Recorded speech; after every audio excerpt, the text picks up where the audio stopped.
بسم اللہ الرحمن الرحیم۔ السلام علیکم، welcome back to my YouTube channel. کیسی ہے میری پیاری سی یوٹیوب کی فیملی؟ امید کرتی ہوں کہ سب خیریت سے ہوں گے۔ میں بھی الحمدللہ خیریت سے ہوں۔ آج پھر ایک نئی ویڈیو کے ساتھ آ چکی ہوں۔ آج کی بھی اس ویڈیو میں آپ کے ساتھ شیئر کروں گی کہ آپ یو کے کا کیئر ورک ویزا کے لیے کیسے اپلائی کر سکتے ہیں، کیونکہ لاسٹ ویڈیو میں مجھے کچھ کمنٹس آ رہے تھے جو میں نے کیئر ورک ویزا کے حوالے سے شیئر کی تھی آپ لوگوں کے ساتھ۔ مجھے اس پہ کامنٹس آئے تھے کچھ کہ آپ بتائیں کہ ہم ورک ویزا کے لیے کیسے اپلائی کر سکتے ہیں، کیئر ورک ویزا کے لیے۔ تو آج کی ویڈیو اسی حوالے سے ہونے والی ہے، تو آپ لوگوں نے ویڈیو کو اینڈ تک دیکھنا ہے بنا سکپ کیے۔ تو چلتے ہیں، آج کی ویڈیو سٹارٹ کرتے ہیں۔ کیئر ورک ویزا کیا ہے، آپ کیسے اس کے لیے اپلائی کر سکتے ہیں اور اس کی کیا کیا ریکوائرمنٹس ہیں، اسی حوالے سے میں آج آپ کو بتاؤں گی، آپ کو گائیڈ کروں گی۔ اور یہ بہت ہی آسان طریقہ ہے، شاید ہی آپ کو کسی نے اس بارے میں بتایا ہوگا، اتنا آسان طریقہ آپ کو کسی نے بتایا ہو۔ بہت ہی آسان سا طریقہ ہے اور وہ بھی لیگل طریقہ ہے۔ آپ لیگل طریقے سے ڈائریکٹ ورک ویزا کے لیے اپلائی کر سکتے ہیں یور سیلف۔ آپ کو کسی ایجنٹ وغیرہ کی ضرورت نہیں۔ اگر آپ کسی ایجنٹ وغیرہ کے پاس جاتے ہیں تو ایجنسیز وغیرہ جو ورک ویزا دیتی ہیں تو یہ آپ کی اپنی چوائس ہے، لیکن آپ اگر چاہیں تو ڈائریکٹ آپ ویزا کے لیے اپلائی کر سکتے ہیں۔ وہی میتھڈ میں آپ کے ساتھ شیئر کروں گی۔ اور ڈائریکٹ جو آپ ویزا اپلائی کرتے ہیں اس کی فیس بھی کم ہوتی ہے، صرف ویزا کی فیس ہوتی ہے، باقی جو ادر چارجز وغیرہ ہوتے ہیں وہ اتنے زیادہ نہیں ہوتے۔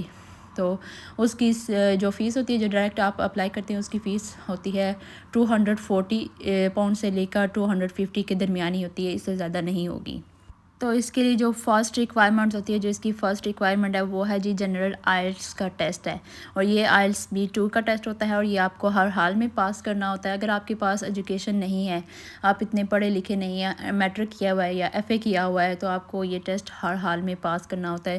جن لوگوں کے پاس ایجوکیشن ہے یا جنہوں نے ڈیفرنٹ انگلش لینگویج کے کورسز وغیرہ کیے ہوئے ہیں، ان کو تو شاید اس کی ضرورت نہ پڑے، لیکن جن کے پاس اتنی ایجوکیشن نہیں ہے، میٹرک کیا ہوا ہے، FA کیا ہوا ہے یا انڈر میٹرک ہے، ان لوگوں کو یہ ٹیسٹ ہر حال میں پاس کرنا ہوتا ہے۔ اور اس کے لیے یہ انگلش آئلٹس B2 ٹیسٹ ہوتا ہے اور اس کے آپ کو 5.5 اور 5.4 بینڈ ہر حال میں لینے ہوتے ہیں۔ اب اگر ہو سکتا ہے کہ آپ کے ذہن میں یہ سوال ہے کہ بھائی اس ٹیسٹ کی کیا ضرورت ہے، اس کو کیوں پاس کرنا ضروری ہے؟ اس کو پاس کرنا اس لیے بھی ضروری ہے کیونکہ یہ انگلش کنٹری ہے، آپ سب جانتے ہیں UK میں سبھی انگلش بولتے ہیں، یہاں آپ کی لینگویج انگلش ہے۔ تو آپ کو جب آپ UK ورک ویزا پر آتے ہیں، آپ کام کرتے ہیں، جاب کے لیے گھر سے باہر نکلتے ہیں، ڈور ٹو ڈور جاتے ہیں یا آل ہاؤس آپ کی جاب ہے، تو آپ کو جو پیشنٹ کے ساتھ یا کسی بھی بندے کے ساتھ کمیونیکیٹ کرنے کے لیے انگلش آنی چاہیے۔ اگر آپ کو انگلش نہیں آئے گی، آپ اپنی بات دوسرے بندے تک نہیں پہنچا سکتے اور دوسرے بندے کی بات آپ سمجھ بھی نہیں سکتے۔ تو اس کے لیے آپ کو ضروری ہوتا ہے کہ آپ انگلش کا یہ جو آئلٹس کا ٹیسٹ میں نے ابھی بتایا آپ کو پاس کریں۔ تو یہ اتنا مشکل نہیں ہوگا، انشاءاللہ آپ لوگ کر لیں گے۔ بیسیکلی اس پہ آپ کا جو انگلش اسپیکنگ کا لیول ہوتا ہے وہ دیکھا جاتا ہے کہ آپ کو بندے کی انگلش میں بات کرنا آتی ہے دوسرے بندے سے یا نہیں۔ تو اگر آپ کو انگلش میں بات کرنا نہیں آئے گی دوسرے بندے سے، آپ اپنی بات دوسرے کو نہیں سمجھا سکیں گے، تو آپ کی جاب یہاں پر مشکل ہو جائے گی۔ اس لیے یہ ٹیسٹ آپ کو ہر حال میں پاس کرنا ہے، تو انشاءاللہ آپ لوگ کر لیں گے۔ مجھے پتہ ہے سب لوگ بہت ذہین ہیں، انٹیلیجنٹ ہیں، تو یہ اتنا مشکل نہیں ہوگا انشاءاللہ آپ لوگوں کے لیے۔ جو اس کی سیکنڈ ریکوائرمنٹ ہے وہ ہے TB ٹیسٹ، اور TB ٹیسٹ بھی پاس کرنا بہت ضروری ہوتا ہے۔ اگر آپ کا TB ٹیسٹ پاس نہیں ہوگا تو ابھی آپ کو یہ جو UK کا ورک ویزا نہیں ملے گا جب تک کہ آپ کا TB ٹیسٹ کلیئر نہ ہو جائے۔ تو یہ بھی پاس ہونا بہت ضروری ہے اس کے لیے۔ جو اس کی تھرڈ ریکوائرمنٹ ہے وہ ہے کریکٹر سرٹیفکیٹ، اور کریکٹر سرٹیفکیٹ فرام پولیس، اور اس کا پاس ہونا بہت بہت ضروری ہے۔ اگر آپ کا کوئی بھی بیڈ ریکارڈ ہے، کسی قسم کا بھی ریکارڈ ہے آپ کا پولیس کی طرف، یا کوئی بھی کرمنل ریکارڈ ہے آپ کا، تو آپ کو ویزا نہیں دیا جائے گا۔ تو اس کے لیے بہت ضروری ہے کہ آپ کا جو کرمنل ریکارڈ ہے وہ بالکل کریکٹر سرٹیفکیٹ کلیئر ہو، صاف ستھرا ہو، اس میں کچھ بھی ایچی بیچی کچھ بھی غلطی نہ ہو۔ کیونکہ جب آپ کو UK کا ویزا دیا جا رہا ہوتا ہے، کیئر ورک ویزا دیا جا رہا ہوتا ہے، تو یہاں پر جو ہوم آفس ہیں یہ بھی آپ کی جو کریکٹر سرٹیفکیٹ چیک کرتے ہیں، اور جب آپ کو جاب دی جاتی ہے اور جس بھی کیئر ہوم میں یا کہیں پہ آپ کو جاب مل رہی ہوتی ہے تو وہ آپ کا جو کریکٹر سرٹیفکیٹ ہے وہ چیک کرتے ہیں، وہ دیکھتے ہیں کہ کہیں آپ کا کوئی کرمنل ریکارڈ وغیرہ تو نہیں ہے۔ اگر آپ کا کرمنل ریکارڈ نکل آتا ہے تو پھر وہ آپ کو جاب نہیں دیتے۔ آپ میری بات سمجھ کے ہوں گے کہ آپ کا کریکٹر سرٹیفکیٹ بالکل کلیئر ہونا چاہیے، تبھی آپ کو یہ جاب مل سکتی ہے۔ اور جو اس کی فورتھ ریکوائرمنٹ ہے وہ ہے جی ڈرائیونگ لائسنس۔ آپ کے پاس ڈرائیونگ لائسنس ہر حال میں ہونا چاہیے۔ جب آپ یو کے کی جاب کے لیے اپلائی کر رہے ہیں تو ڈیفینیٹلی آپ کو اس ڈرائیونگ لائسنس کی ضرورت پڑے گی، اسپیشلی اس جاب کے لیے۔ جو آپ کیئر ورک ویزا کے لیے اپلائی کر رہے ہیں نا، تو آپ کو اس کے لیے ڈرائیونگ لائسنس کا ہونا بہت ضروری ہے۔ آپ انٹرنیشنل ڈرائیونگ لائسنس بنوا سکتے ہیں، اور یہ آپ 1 سال تک کے لیے یو کے میں یوز کر سکتے ہیں۔ اس کے بعد آپ یہاں پر جو یو کے میں ڈرائیونگ لائسنس بھی بنوا سکتے ہیں۔ ڈرائیونگ لائسنس اس لیے یہاں پر ضروری ہوتا ہے کیونکہ آپ کی جو جاب ہے کیئر ورک جاب ہے، تو یہ ہو سکتا ہے کہ آپ کو ڈور ٹو ڈور جاب ہو، آپ کو لوگوں کے گھروں میں جا کر لوگوں کو ہیلپ دینی ہو، تو ڈیپینڈ کرتا ہے کہ آپ کی ہیلپ لوگوں کو کتنے دیر کے لیے چاہیے، 1 گھنٹے کے لیے چلیے، 2 آورس کی، 3 آورس کی، 4 آورس کی، تو اٹس ڈیپینڈ کہ اگلے بندے کو آپ کی کتنی ہیلپ چاہیے، کتنی دیر کے لیے چاہیے۔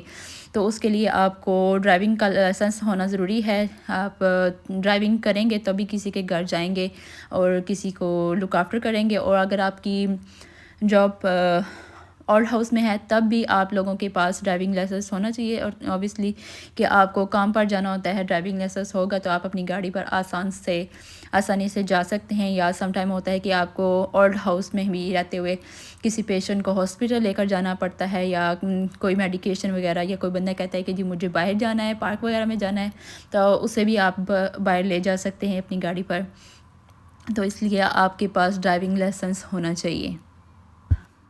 اور جو اولڈ ہاؤس ہوتے ہیں ان کے اندر آپ کی جو جاب کی آورز ہوتے ہیں، ڈیوٹی کے آورز ہوتے ہیں، وہ ڈیفرینٹس ہوتے ہیں۔ وہ ڈیپینڈ ہوتا ہے 4 to 6 آور ہو سکتے ہیں، 7 to 8 آورز ہو سکتے ہیں، یا 6 to 12 آورز ہو سکتے ہیں۔ تو یہ ڈیپینڈ کرتا ہے کہ آپ کو کون سی جاب آپ چوز کرتے ہیں۔ مارننگ ٹو ایوننگ ہو سکتی ہے، آفٹر نون ٹو ایوننگ ہو سکتی ہے، یا نائٹ ٹو مارننگ بھی ہو سکتی ہے۔ ڈیفرنٹ شفٹس ہوتی ہیں اس کی، اور اسی حوالے سے پھر آپ کو پے بھی کیا جاتا ہے۔ جتنے آورز آپ کریں گے اسی حوالے سے آپ کو منیمم یو کے کی جو ویج ہے وہ دی جاتی ہے۔ اب میں آپ کو بتاؤں گی کہ آپ لوگوں نے اپلائی کیسے کرنا ہے۔ ڈسکرپشن باکس میں آپ کو لنک دے رہی ہوں، آپ نے اس لنک پر کلک کرنا ہے، جا کر وہاں پر لکھا ہوگا کہ health and care work visa you کے، آپ نے اس پہ کلک کرنا ہے، اور نیچے لکھا ہوگا www.gov.uk، تو آپ نے اس پہ کلک کرنا ہے۔ تو آپ کے پاس یہ والا پیج اوپن ہو جائے گا جو ابھی آپ کو اسکرین پر نظر آ رہا ہے، ہیلتھ اینڈ کیئر۔ آپ نے اس پہ کلک کرنا ہے، اور آپ تھوڑا نیچے اسکرول کریں گے تو وہاں پر سامنے لکھا ہوگا کہ apply from out side of the you کے، آپ نے اس پر کلک کرنا ہے۔ تو آپ کے سامنے ایک اور پیج بھی کھل جائے گا، آپ جاب کی جو ایلیجبلٹی ہے وہ بھی چیک کر سکتے ہیں، وہاں پر لکھی ہوگی۔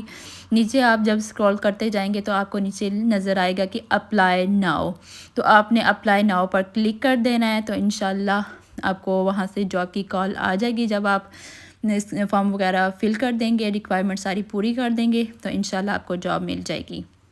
بالفرض اگر آپ کو کال نہیں بھی آتی تو پلیز آپ لوگوں نے ڈس ہارڈ نہیں ہونا، ڈس اپوائنٹ بالکل بھی نہیں ہونا۔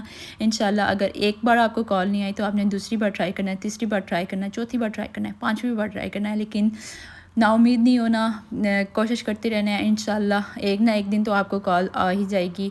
تو آپ لوگوں نے ڈس اپوائنٹ نہیں ہونا، میں آپ لوگوں سے بار بار کہہ رہی ہوں، کیونکہ اگر تو کسی کی لک بہت اچھی ہے تو ہو سکتا ہے کہ اسے فرسٹ ٹائم میں کال آ جائے، تو ہو سکتا ہے کہ اگر کسی کو فرسٹ ٹائم میں کال نہیں آئی تو اسے سیکنڈ ٹائم میں کال آ جائے۔